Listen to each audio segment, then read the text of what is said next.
Hi, it's Sean, and you're listening to The 3-Month Vacation.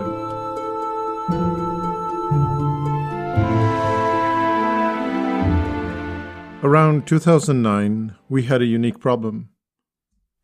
I was to give a presentation at a conference in Chicago. In the audience were around 250 people. What was the problem, you may ask? Well, these 250 people, most of them didn't know me. For a normal presentation, that is not an issue at all. That's not a challenge.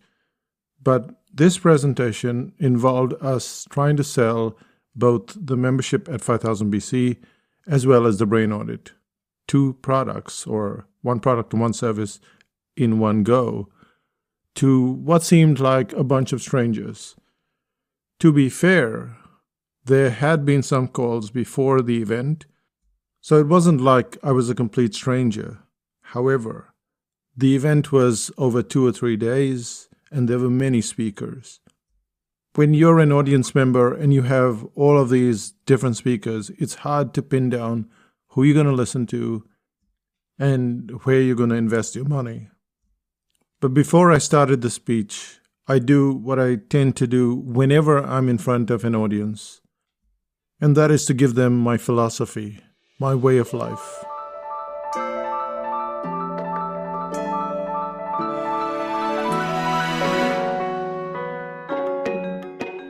One of the questions that I ask the audience is, why did they get in business? And almost everybody has the same answer, and that is, they got into business to have a better life, to have more satisfaction with their work, to spend time with their kids, and to have enough of an income so that they didn't have to look at the right-hand side of a menu when ordering a meal. The problem with business is that people get greedy, and there's no other way to say it. They want more and more and more. They want to grow the business. They feel this instability. They start off with almost nothing, then things start to move, and then they get, well, the word is greedy. And I talk about this philosophy and how we built our business, how we built the 3-month vacation, why we do that, and then I talk about how we live in New Zealand. Now, this seems very odd for a presentation which you're making, and in this case, it was about pricing. If you had just 45 minutes to make a presentation and 10 minutes of it went in your philosophy, that gives you even less time because you need another 10 minutes at the end to sell your products and services. But it is the philosophy that changes the way the audience looks at you. When we encounter a product, we usually have certain parameters, and that is price, reliability, but there's also this invisible factor, which is philosophy. And if you use that well and correctly, you'll find that people are more interested in what you do. So today's topic is about philosophy. The 3 elements that we'll cover are: do you have a philosophy? What goes into the philosophy? And the third would be, how long should it be, or rather, how short? Let's start out with the first one, which is, do you have a philosophy?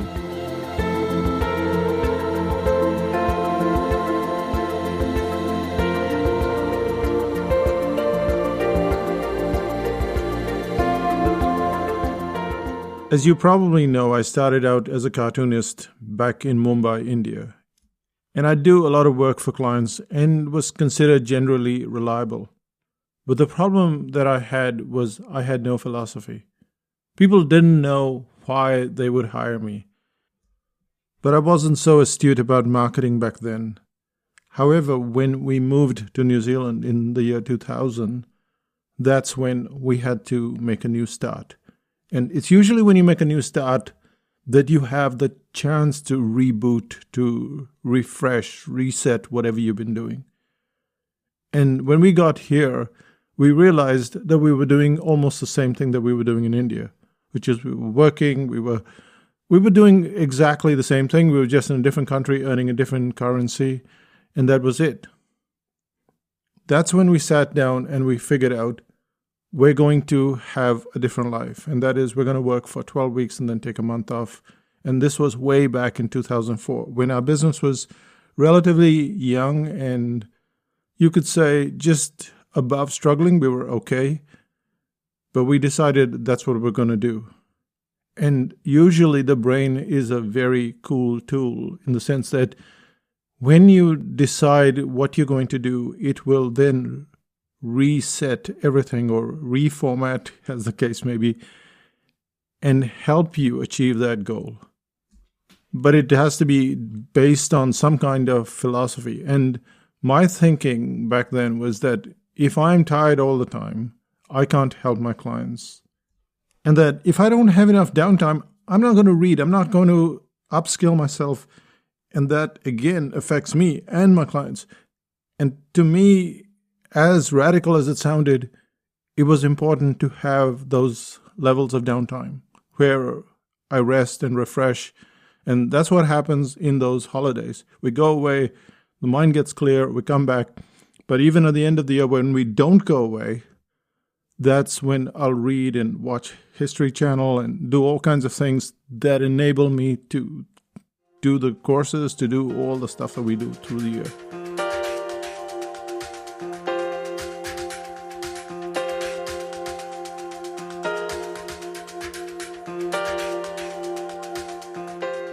When businesses start out, I'm not sure that they always have a philosophy. But when they restart, there is this need to be something different. It doesn't always have to be a new start. It could just be a crisis. Here's the story of how Tinker Hatfield became the head designer at Nike. And it came from a crisis, and it kind of set the philosophy. Tinker Hatfield set the philosophy. Let's hear what he has to say in the series called Abstract from Netflix. Nike had grown up very fast. We were leading the industry, focused on basketball and running. Reebok came along. There was this aerobics craze. Reebok invented aerobics shoes. It's a whole new thing. They had the right product at the right time, and they actually passed Nike in size. So there was a bit of panic, and Nike was laying people off right and left. They were also thinking that they needed to upgrade their design group. So I was invited to be a part of a 24-hour design contest. Tinker wasn't a shoe designer at the time. He was designing trade shows and displays and retail. I worked the whole 24 hours. I didn't go to bed that night. Most of the other designers, I think, just tried to work off of what they were already doing, and wasn't really anything very unique in terms of storytelling. I came back in with a big presentation, sort of having fun with the fact that this was the perfect shoe to ride a motor scooter in. And then get out and then jog around and walk around a little bit.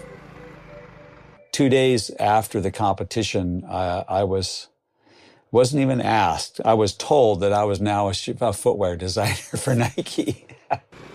In a very short period of time, I pretty much became the lead designer. It usually works like this. There is a reset. There is a crisis of some kind that requires you to reset. And that's when you decide, I'm going to have a philosophy. I'm going to do things my way.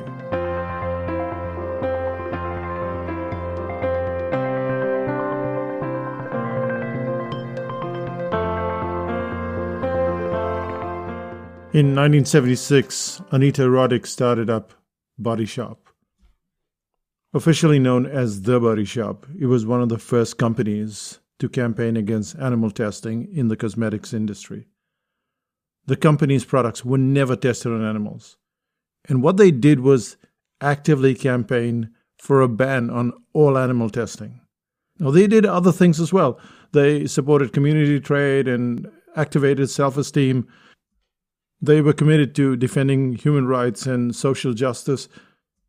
But think about it for a second and you see the philosophy of no animal testing coming through, stronger than everything else. After all of these years, 50 years have passed, people who've never used the Body Shop still know what it stands for and why they step into that store. When you take a company like Volvo, which is a Swedish automotive brand, what we have is a commitment to safety.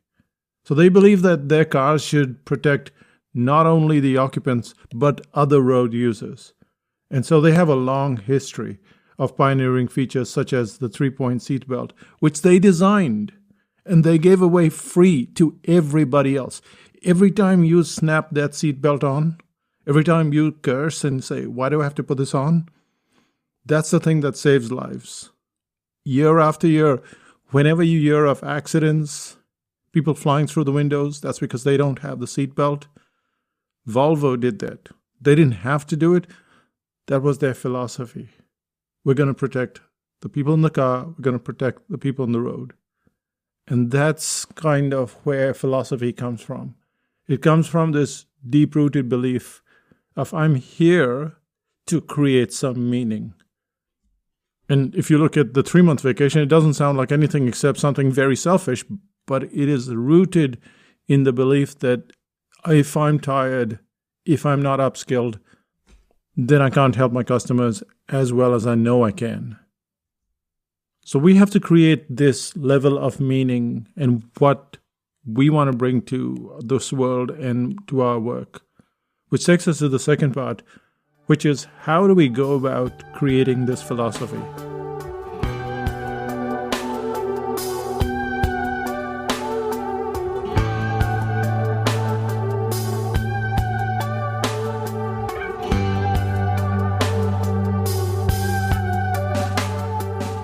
The last few years have been difficult for many businesses, and especially hospitality. One of my friends runs a cafe, and she struggled through it, and now what she has is version 2.0. Except that nothing's changed about the cafe. It's the same location, it's the same space. They serve similar coffee as they did before. Maybe some of the coffees change from time to time, but that used to happen anyway. So what's the philosophy about? How do people know that you're somehow different? The main problem here is this item called the coffee cup, the paper cup, the takeaway cup, whatever you want to call it. The stuff that you get at Starbucks, the stuff that you have to take and run with it. You have to sit in your car and sip from it. It's not necessarily how a coffee should be drunk. And of course, this is my very strong opinion, but is also the opinion of this owner of the cafe. She feels that a coffee needs to be savored, that the real flavor of a coffee happens, not when it's hot, not when it's got that cover on top, but when it cools down just a little bit. And that's when you can taste the flavors of a coffee. She also feels very strongly about the waste. Every time you take that paper cup, it doesn't matter that it can be recycled. The best recycling is just reuse. It's pretty much what we do at home. We don't use forks and spoons that we throw out after every meal. We don't use plates that we throw out after every meal. We don't have vessels that we chuck in the bin every single day. But we do that with coffee. And there's this humongous amount of waste that is created for no reason. Plus, it keeps the coffee super hot, which doesn't give you much of the flavor. When she restarted, she put up a little sign on the door. It was the name of her cafe, and it said version 2.0. And it said, I hope this place is about slowing down, about spending 10 minutes to enjoy your coffee break, because we all deserve it. And I hope that it's about reducing waste. We hope that you don't use the paper cup for reasons we all know already. And that's how you create a powerful philosophy. You create one by understanding what you don't want. And then that leads you to what you really want. Body Shop was against animal testing. It said so from the very start. Volvo was against losing lives for no reason at all. The 3-month vacation is about not having to work the whole time, but to have downtime on a regular basis. The lead designer at Nike didn't design the philosophy for the whole company. He worked on a single product, and then he worked with Michael Jordan and created a whole range of shoes that became very popular.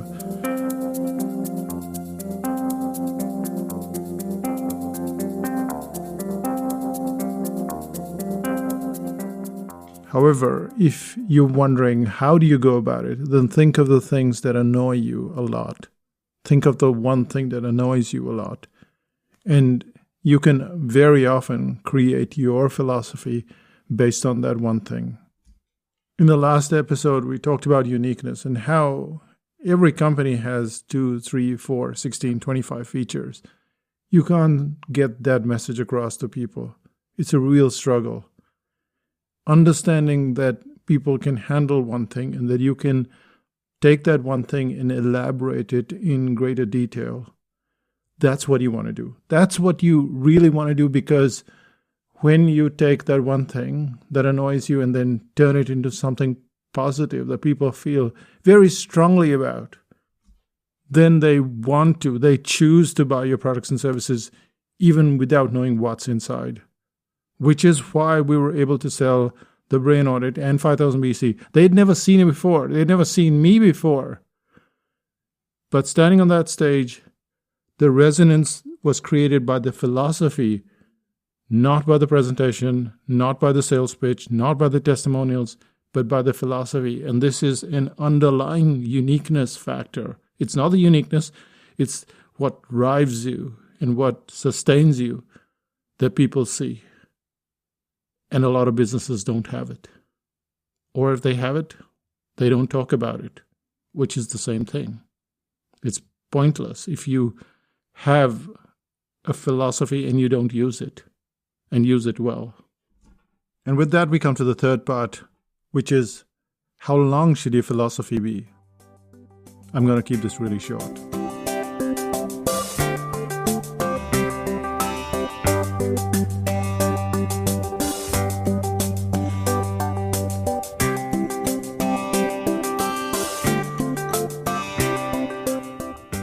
How long should your philosophy be? Well, it needs to be 3 lines maybe, so that I can remember as a client. I can remember what you said. If you start writing a philosophy like you see these mission statements that a lot of people make, first of all, it's full of hot air. It's nonsense. And you know it's not a philosophy because you can't say it to somebody else. You can't remember it. Even the person who wrote it can't remember it. So it's a lot of gibberish. It's a lot of nonsense that makes them feel really good in a boardroom. And you don't have a boardroom. You shouldn't have a boardroom if you can help it. You should have this drive. And so keep it really short. 3 lines maybe 2 lines. It really depends on what you're saying. But what annoys you? And how do you intend to overcome that and give that benefit over to your clients? That's what they want to know. That brings us to the end of this podcast, and let's do a quick summary. The first one was, do you have a philosophy? Well, a lot of people don't. A lot of businesses don't. And when you press the reset button, that's when the philosophy kind of comes to life. Not always, but usually. The second point was, how do we go about creating a philosophy? And it comes from annoyance. It comes from the thing that frustrated you. In general, businesses don't just start up because they want to make money.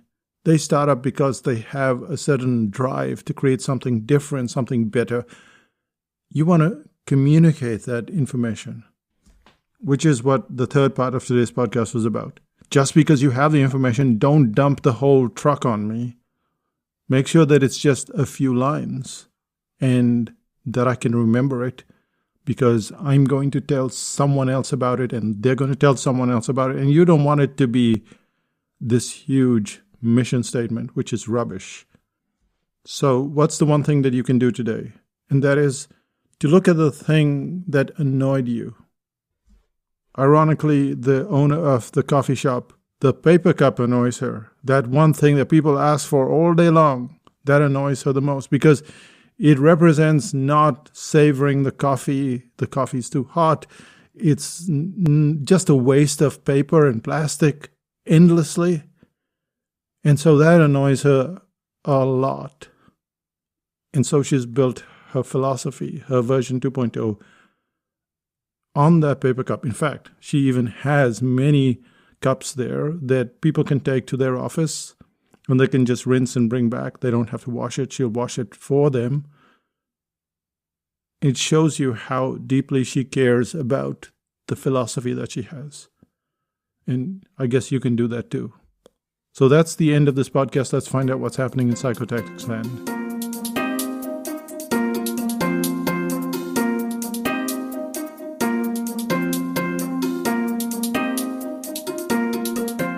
If you go to psychotactics.com/startup, what you will find is a series called The Psychology of Starting Up. Why is this important? A lot of books, a lot of courses, they talk about starting up and they give you all the how-tos and stuff like that. That's not why this course was built. This course was built because there is a psychology, there is a mental thing that you have to overcome. There is a setup that you have to kind of do in your brain so that your startup is fine. And then, of course, there are the elements that you take from your brain and put on paper. It's kind of this podcast itself. You have all of these elements, and then how you go about it, and then how you implement it. And I think that if you go to that page and you look at psychotactics.com/startup, you will find that a lot of those elements on that page, a lot of the things that the course promises, will resonate with you. It talks about idea generation, how to scale, creating expertise, how to get unstuck, the ecosystem strategy, and of course, there are lots of questions that come in. So that's what the series covers. And you'll see that it's not as difficult to start up a business, but you have to have the mindset and you have to have the experience that we've gained over the years. Besides, it's a really cool series of slides and audio, professionally recorded, so I think you'll like it. Go there to Startup and check it out for yourself. And that brings us to the end of this podcast. I'll say bye for now. Bye-bye.